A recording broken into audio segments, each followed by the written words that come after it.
Now, before we get to our panel to discuss the news of the day, I think a lot of attention is being driven to NPR. NPR was on the Hill, the top leaders of PBS and NPR, in a subcommittee hearing in which they were grilled on whether or not their money is being spent effectively. Now, we can talk about all that stuff, and I'm sure there's going to be highlights that have trickled through the various shows day to day and probably into tomorrow. But I want to outline how NPR makes its money. The argument from the libs has constantly been, well, NPR doesn't receive federal funding, or less than 1% of the NPR budget comes from federal money. And that's technically true, but they're leaving out a massive caveat.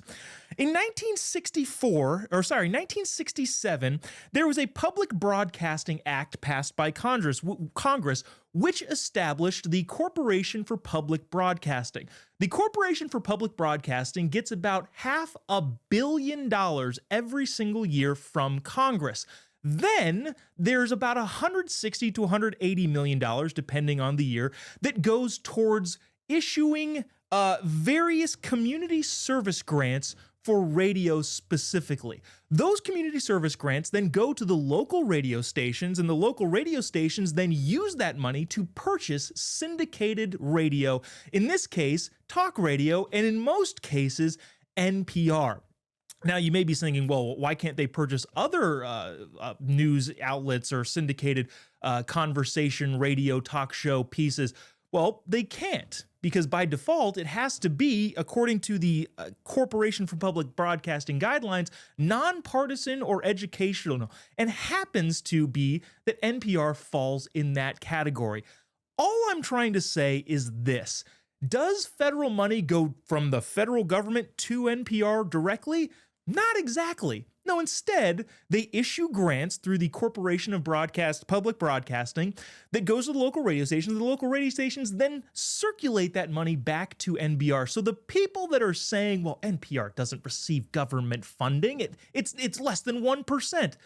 Yeah, get out of here with your crap. A lot of that money comes from taxpayers and then gets funneled in a sort of circular way back into the national public radio, or as some of my favorite radio people like to call it, nakedly progressive radio. Here to comment on that and so much more is Ivy Van Dusen, conservative commentator, and Chris Hand, host of the Chris Hand Show. Guys, thanks so much for joining me. Hey, thanks for having me. Happy to be here. Chris, I want to start with you on this one because you are a public radio host, or not a public radio host. Sorry, I don't want to cast you as an NPR. Don't put that on me. Yeah, you have a radio show that can be heard by the public. Now, your local station may get some of this federal money in terms of grants, but they can't use it to purchase your show because you're a partisan hack, of course. But of course, NPR is not. How does this make you feel, this whole circular money going around the way NPR kind of funnels money back to themselves? The feds funnel money to NPR.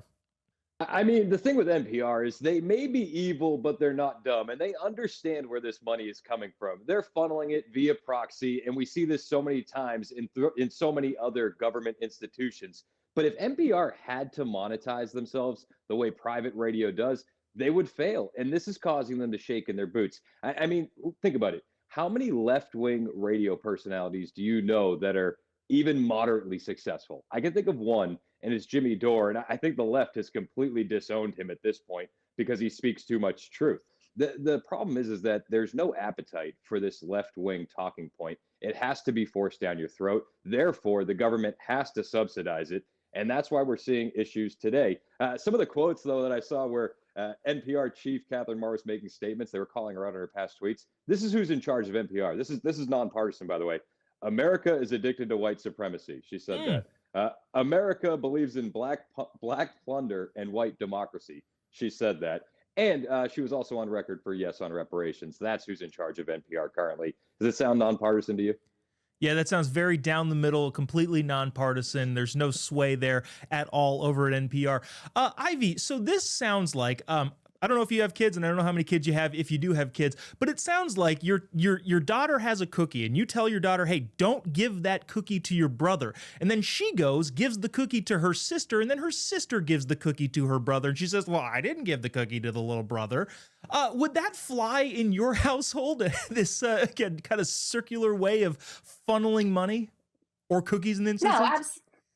yeah, absolutely not. So I have 2 kids, I have another one on the way, so I'm used to the BS, and I know how to read right through it, and I think like Chris said, this happens all the time in the government. This reminds me of Planned Parenthood.